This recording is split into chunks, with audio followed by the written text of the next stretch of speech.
Chapter 12. The Mere Erised. Christmas was coming.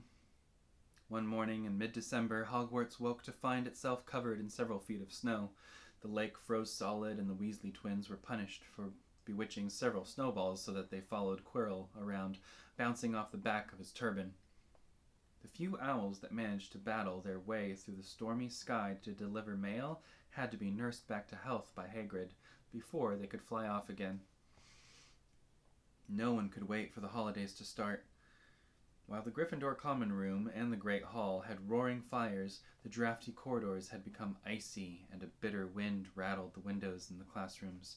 Worst of all were Professor Snape's classes down in the dungeons, where their breath rose in a mist before them, and they kept as close as possible to their hot cauldrons.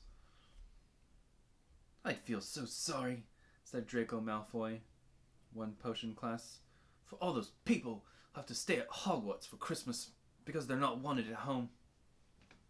He was looking over at Harry as he spoke. Crabbe and Goyle chuckled. Harry, who was measuring out powdered spine of lionfish, ignored them. Malfoy had been even more unpleasant than usual since the Quidditch match. Disgusted that the Slytherins had lost, he had tried to get everyone laughing at how a wide-mouthed tree frog would be replacing Harry as Seeker next. Then he'd realized that nobody found this funny, because they were all so impressed at the way Harry had managed to stay on his bucking broomstick. So Malfoy, jealous and angry, had gone back to taunting Harry about having no proper family. It was true that Harry wasn't going back to Privet Drive for Christmas. Professor McGonagall had come around the week before, making a list of students who would be staying for the holidays, and Harry had signed up at once. He didn't feel sorry for himself at all. This would probably be the best Christmas he'd ever had. Ron and his brothers were staying too, because Mr. and Mrs. Weasley were going to Romania to visit Charlie. When they left the dungeons at the end of Potions, they found a large fir tree blocking the corridor ahead. Two enormous feet sticking out at the bottom, and a loud puffing sound told them that Hagrid was behind it. "Hi, Hagrid. Want any help?" "Nah, I'm alright. Thanks, Ron." "Would you mind moving out of the way?" came Malfoy's cold voice from behind them. "Are you trying to earn some extra money, Weasley? Hoping to be gamekeeper yourself when you leave Hogwarts, I suppose? Hut of Hagrid's must seem like a palace compared to what your family's used to, huh?" Ron dived at Malfoy just as Snape came up the stairs. "Weasley!" Ron let go of the front of Malfoy's robes. "He was provoked, Professor Snape," said Hagrid. Oh, I thought that was Harry. "He was provoked, Professor Snape," said Hagrid, sticking his huge hairy face out from behind the tree. Malfoy was insulting his family."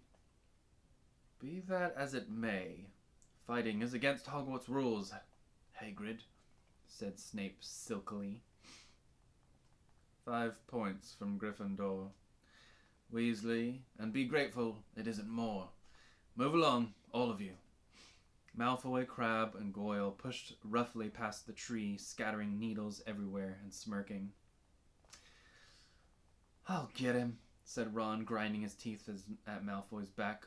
"One of these days, I'll get him." "I hate them both," said Harry. "Malfoy and Snape." "Come on, cheer up. It's nearly Christmas," said Hagrid. "Tell you what. Come with me and see the Great Hall. Looks a treat." So the three of them followed Hagrid and his tree off to the Great Hall, where Professor McGonagall and Professor Flitwick were busy with the Christmas decorations. "Ah, Hagrid, the last tree. Put it in the far corner, would you?" The hall looked spectacular. Festoons of holly and mistletoe hung all around the walls, and no less than 12 towering Christmas trees stood around the room, some sparkling with tiny icicles, some glittering with hundreds of candles. "And many days you get left until your holidays?" Hagrid asked. "Just one," said Hermione. "And that reminds me, Harry, Ron, We've got half an hour left before lunch. We should be in the library." "Oh, yeah, right," said Ron, tearing his eyes away from Professor Flitwick, who had golden bubbles blossoming out of his wand and was trailing them off over the branches of the new tree. "The library?" said Hagrid, following them out of the hall. "Just before the holidays? Bit keen, aren't you?" "Oh, we're not working," Harry told him brightly. "Ever since you mentioned Nicholas Flamel, we've been trying to find out who he is." "You what?" Hagrid looked shocked. "Listen here, I've told you, drop it. It's nothing to you what that dog's garden." "We just want to know who Nicholas Flamel is, that's all," said Hermione. "Unless you'd like to tell us and save us the trouble, Hagrid," Harry added. "We must have been through hundreds of books already, and we can't find anywhere. Just give us a hint. I know you've read his name somewhere." "I'm saying nothing," said Hagrid flatly. Just to find out for ourselves, then," said Ron, and they left Hagrid looking disgruntled and hurried off to the library. They had indeed been searching books for Flamel's name ever since Hagrid had let it slip, because how else were they going to find out what Snape was trying to steal? The trouble was, it was very hard to know where to begin, not knowing what Flamel might have done to get himself into a book. He wasn't in great wizards of the 20th century or notable magical names of our time. He was missing, too, from important modern magical discoveries and a study of recent developments in wizardry. And then, of course, there was the sheer size of the library. Tens of thousands of books, thousands of shelves, hundreds of narrow rows. Hermione took out a list of subjects and titles she had decided to search while Ron strode off down a row of books and started pulling them off the shelves at random. Harry wandered over to the restricted section. He had been wondering for a while if Flamel wasn't somewhere in there. Unfortunately, he needed a specially signed note from one of the teachers to look in any of the restricted books, and he knew he'd never get one.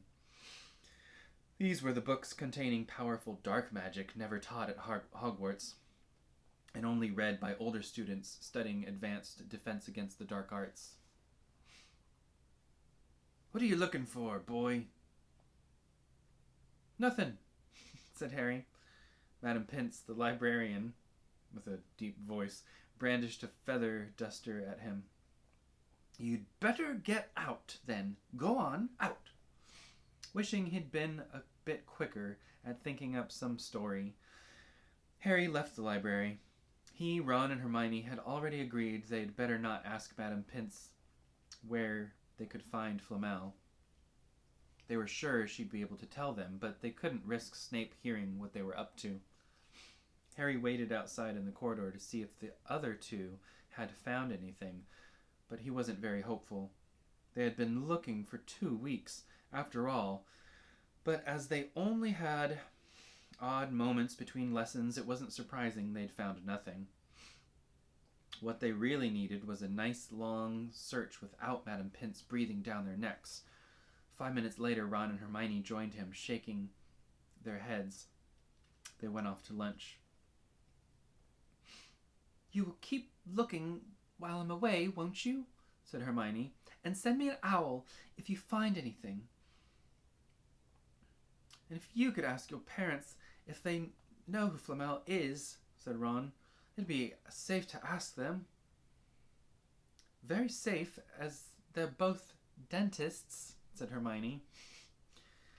Once the holidays had started, Ron and Hermione were having too good a time to think much about Flamel. Ron and Harry. They had the dormitory to themselves, and the common room was far emptier than usual, so they were able to get the good armchairs by the fire. They sat by the hour, eating anything they could spear on a toasting fork, bread, English muffins, marshmallows, and plotting ways of getting Malfoy expelled, which were fun to talk about even if they wouldn't work. Ron also started teaching Harry wizard chess. This was exactly like Muggle chess, except that the figures were alive, which made it a lot like directing troops in battle. Ron's set was very old and battered, like everything else he owned. It had once belonged to someone else in his family, in this case his grandfather. However, old chessmen weren't a drawback at all.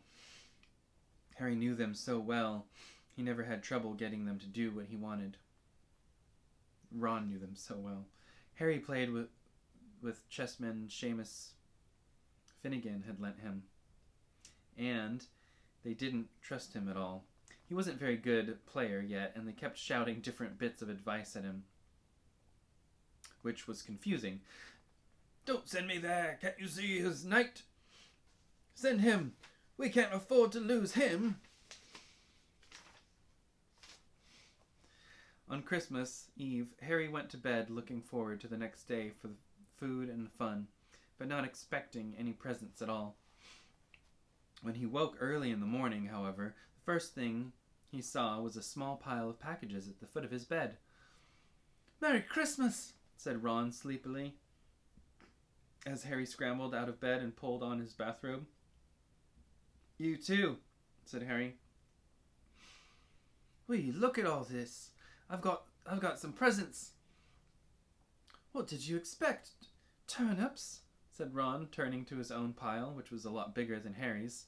Harry picked up the top parcel. It was wrapped in thick brown paper, and scrawled across it was, "To Harry, from Hagrid." Inside was a roughly cut wooden flute. Hagrid had obviously whittled it himself. Harry blew it. It sounded a bit like an owl. A second, very small parcel contained a note. "We received your message and enclose your Christmas presents from Uncle Vernon and Aunt Petunia." Taped to the note was 50 pence, a 50-pence piece. "That's friendly," said Harry. Ron was fascinated by the 50 pence. "Weird," he said. "What a shape. This is money?" "You can keep it," said Harry, laughing at how pleased Ron was. "Hagrid and my aunt and uncle. So, who sent this?" "I think I know who that one's from," said Ron, turning a bit pink and pointing to a very lumpy parcel. "My mum, I told her you didn't expect any presents, and... oh no," he groaned, "she's made you a Weasley sweater." Harry had torn open the parcel to find a thick, hand-knitted sweater in emerald green and a large box of homemade fudge. "Every year she makes us a sweater," said Ron, unwrapping his own, and mine's always maroon." "That's really nice of her," said Harry, trying the fudge, which was very tasty. His next present also contained candy, a large box of chocolate frogs from Hermione. This only left one parcel. Harry picked it up and felt it. It was very light. He unwrapped it. Something fluid and silvery gray went slithering to the floor where it lay in gleaming folds. Ron gasped. "I've heard of those," he said in a hushed voice, dropping the box of every flavor beans he'd gotten from Hermione. "If that's what I think it is, they're really rare and really valuable." "What is it?" Harry picked the shining, silvery cloth off the floor. It was strange to the touch, like water woven into material. "It's an invisibility cloak," said Ron, a look of awe on his face. "I'm sure it is. Try it on." Harry threw the cloak around his shoulders, and Ron gave a yell. "It is! Look down!" Harry looked down at his feet, but they were gone. He dashed to the mirror. Sure enough, his reflection looked back at him, just his head suspended in mid-air, his body completely invisible. He pulled the cloak over his head, and his reflection vanished completely. "There's a note," said Ron suddenly. "A note fell out of it." Harry pulled off the cloak and seized the letter, written in narrow, loopy writing he had never seen before, and were the following words. "Your father left this in my possession before he died. It is time it was returned to you. Use it well. A very Merry Christmas to you." There was no signature. Harry stared at the note. Ron was admiring the cloak. "I'd give anything for one of these," he said. "Anything. What's the matter?" "Nothing," said Harry. He felt strange. Who had sent the cloak? Had it really once belonged to his father? Before he could say or think anything, the dormitory door was flung open and Fred and George Weasley bounded in. Harry stuffed the cloak quickly out of sight. He didn't feel like sharing it with anyone else yet. Merry Christmas! Hey, look! Harry's got a Weasley sweater too! Fred and George were wearing blue sweaters, one with a large yellow F on it and the other a G. Harry is better than ours, though, said Fred, holding up Harry's sweater. She obviously makes more of an effort if you're not family. Why aren't you wearing yours, Ron? George demanded. Come on, get it on. They've lovely and warm. I hate maroon, Ron moaned half-heartedly as he pulled it over his head. You haven't got a letter on yours, George observed. I suppose she thinks you don't forget your name. But we're not stupid. We know we're called Greg and Forge. What's all that noise? Percy Weasley stuck his head through the door, looking disapproving. He had clearly gotten halfway through his unwrapping presents, as he too carried a lumpy sweater over his arm, which Fred seized. P! For prefect! Get it on, Percy, come on! We're all wearing ours, even Harry's got one. I don't want, said Percy thickly, as the twins forced the sweater over his head, knocking his glasses askew. And you're not sitting with the prefects today either, said George. Christmas is a time for family. They frog-marched Percy from the room, his arms pinned to his side by his sweater. Harry had never, in all his life, had such a Christmas dinner. 100 fat roast turkeys, mountains of roast and boiled potatoes, platters of chipolatas, tureens of buttered peas, silver boats of thick, rich gravy and cranberry sauce, and stacks of wizard crackers in every feet along the table. These fantastic party favors were nothing like the feeble muggle ones that Dursleys usually bought, with their little plastic toys and their flimsy paper hats inside. Harry pulled a wizard cracker with Fred, and it didn't just bang. It went off with a blast like a cannon and engulfed them all in a cloud of blue smoke, while from the inside exploded a rear admiral's hat and several live white mice. Up at the high table, Dumbledore had swapped his pointed wizard's hat for a flowered bonnet, and was chuckling merrily at a joke Professor Flitwick had just read him. Flaming Christmas puddings followed the turkey. Percy nearly broke his teeth on a silver sickle embedded in his slice. Harry watched Hagrid getting redder and redder in the face as he called for more wine, finally kissing Professor McGonagall on the cheek, who, to Harry's amazement, giggled and blushed, her top hat lopsided. When Harry finally left the table, he was laden down with a stack of things out of the crackers, including a pack of non-explodable luminous balloons, a grow-your-own warts kit, and his own new wizard's chess set. The white mice had disappeared, and Harry had a nasty feeling they were going to end up as Mrs. Norris's Christmas dinner. Harry and the Weasleys spent a happy afternoon having furious snowball fight on the grounds. Then, cold, wet, and gasping for breath, they returned to the fire in the Gryffindor common room, where Harry broke in his new chess set by losing spectacularly to Ron. He suspected he wouldn't have lost so badly if Percy hadn't tried to help him so much. After a meal of turkey sandwiches, crumpets, trifle, and Christmas cake, everyone felt too full and sleepy to do much before bed, except sit and watch Percy chase Fred and George all over Gryffindor Tower because they'd stolen his prefect badge. It had been Harry's best Christmas day ever, yet something had been nagging at the back of his mind all day. Not until he climbed into bed was he free to think about it. The invisibility cloak, and whoever had sent it. Ron, full of turkey and cake and with nothing mysterious to bother him, fell asleep almost as soon as he'd drawn the curtains of his four-poster bed. Harry leaned over the side of his own bed and pulled the cloak out from under it. His father's This had been his father's. He let the material flow over his hands, smoother than silk, light as air. Use it well, the note had said. He had tried it. Now, he slipped out of bed and wrapped the cloak around himself. Looking down at his legs, he saw only moonlight and shadows. It was a very funny feeling. Use it well. Suddenly, Harry felt wide awake. The whole of Hogwarts was open to him in this cloak. Excitement flooded through him as he stood there in the dark and silence. He could go anywhere, and Filch would never know. Ron grunted in his sleep. Should Harry wake him? Something held him back. His father's cloak. He felt that this time, the first time, he wanted to use it alone. He crept out of the dormitory, down the stairs across the common room, and climbed through the portrait hole. "Who's there?" squawked the fat lady in the picture. Harry said nothing. He walked quickly down the corridor.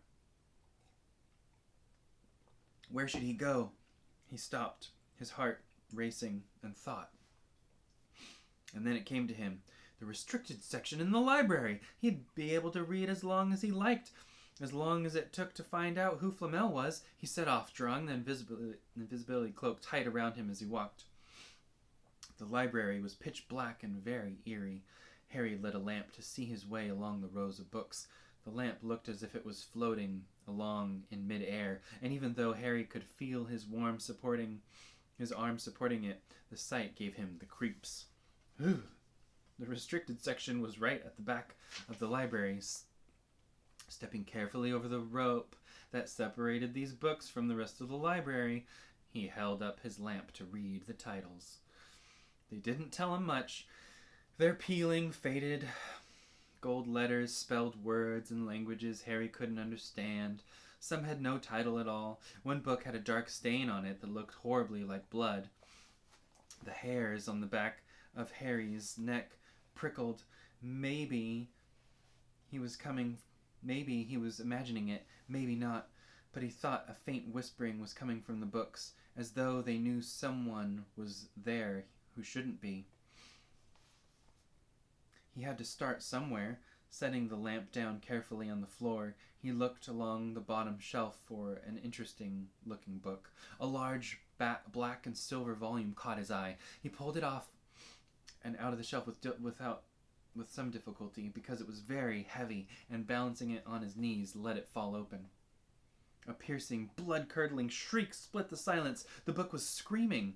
Harry snapped it shut, but the shriek went on and on, one high, unbroken, ear-splitting note. He stumbled backward and knocked over his lamp, which went out at once. Panicking, he heard footsteps coming down the corridor outside. Stuffing the shrieking book back on the shelf, he ran for it. He passed Filch in the doorway. Filch's pale, wild eyes looked straight through him. And Harry slipped under Filch's outstretched arm and streaked up the corridor, the book's shriek still ringing in his ears. Harry came to a sudden halt in front of a tall suit of armor. He had been so busy getting away from the library, he hadn't paid attention to where he was going. Perhaps because it was dark, he didn't recognize where he was at all. There was a suit of armor near the kitchens, he knew, but he must be 5 floors above there. You asked me to come directly to you, Professor, if anyone was wandering around at night. And somebody's been in the library. Restricted section. Harry felt the blood drain out of his face.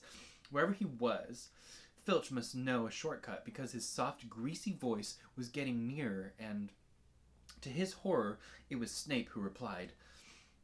The restricted section? Well, they can't be far. We'll catch them. Harry stood rooted to the spot as Filch and Snape came around the corner ahead. They couldn't see him, of course, but it was narrow.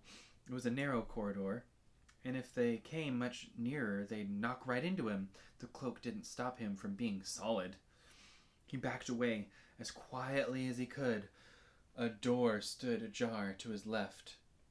It was his only hope. He squeezed through it, holding his breath, trying not to move, and to his relief, he managed to get inside the room without their noticing anything. They walked straight past, and Harry leaned against the wall, breathing deeply, listening to their footsteps dying away. That had been close, very close. It was a few seconds before he noticed anything about the room he had hidden in. It looked like an unused classroom.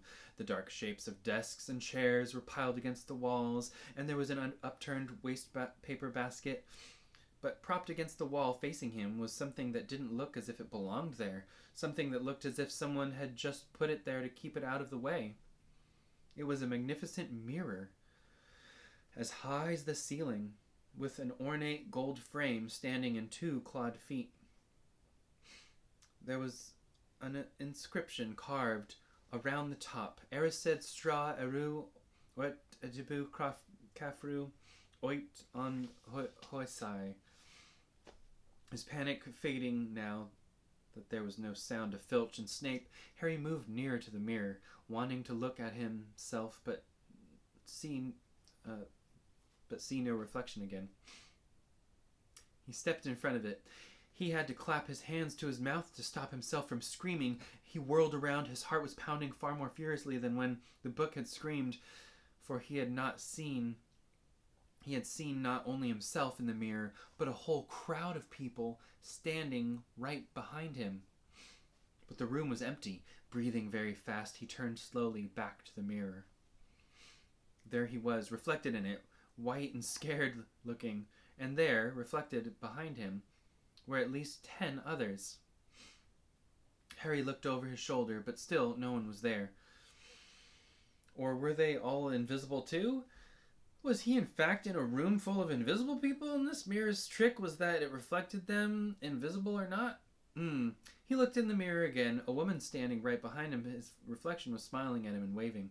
He reached out a hand and felt the air behind him. But if she was really there, he'd touch her. Their reflections were so close together, but he felt only air, and she and the others only existed in the mirror.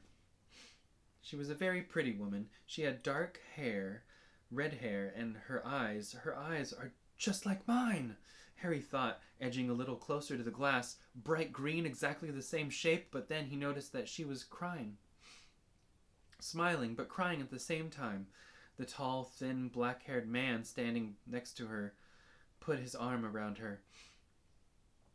He wore glasses, and his hair was very untidy. It stuck up at the back, just as Harry's did.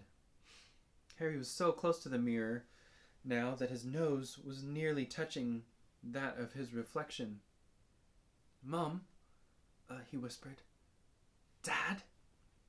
They just looked at him, smiling, and slowly Harry looked into the faces of the other people in the mirror and saw other pairs of green eyes like his, other noses like his, even a little old man who looked as though he had Harry's knobbly knees.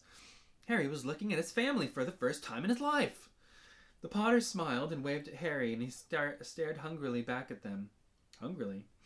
His hands pressed flat against the glass as though he was hoping to fall right through it and reach them. He had a powerful kind of ache inside him, half joy, half terrible sadness. How long he stood there, he didn't know. The reflections did not fade, and he looked and looked until a distant noise brought him back into his senses.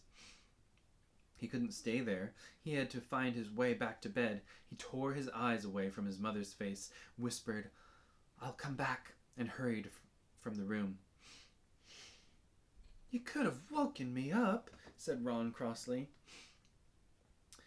You can come tonight. I'm going back. I want to show you the mirror." "I'd like to see your mom and dad," Ron said eagerly. "And I want to show you all your family, all the Weasleys. You'll be able to show me your brothers and everyone." "You can see them at any old time," said Ron. "Just come around my house this summer. Anyway, maybe it only shows dead people. Shame about not finding Flamel, though. Have some bacon or something. Why aren't you eating anything?" Harry couldn't eat. He had seen his parents and would be seeing them again tonight. He had almost forgotten about Flamel. It didn't seem very important anymore. Who cared about a three-headed dog and what it was guarding? What did it matter if Snape stole it, really? "Are you all right?" said Ron. "You look odd." What Harry feared most was that he might not be able to find the mirror again. With Ron covered in the cloak too, they had to walk much more slowly the next night. They tried retracing Harry's route from the library, wandering around the dark passages for nearly an hour. "I'm freezing," said Ron. "Let's forget about it and go back." "No," Harry hissed. "I know it's here somewhere." They passed the ghost of a tall witch gliding in the opposite direction, but saw no one else. Just as Ron started moaning that his feet were dead with cold, Harry spotted the suit of armor. "It's here. It's just here. Yes." They pushed the door open. Harry dropped the cloak from around his shoulders and ran to the mirror. There they were. His mother and father beamed at the sight of him.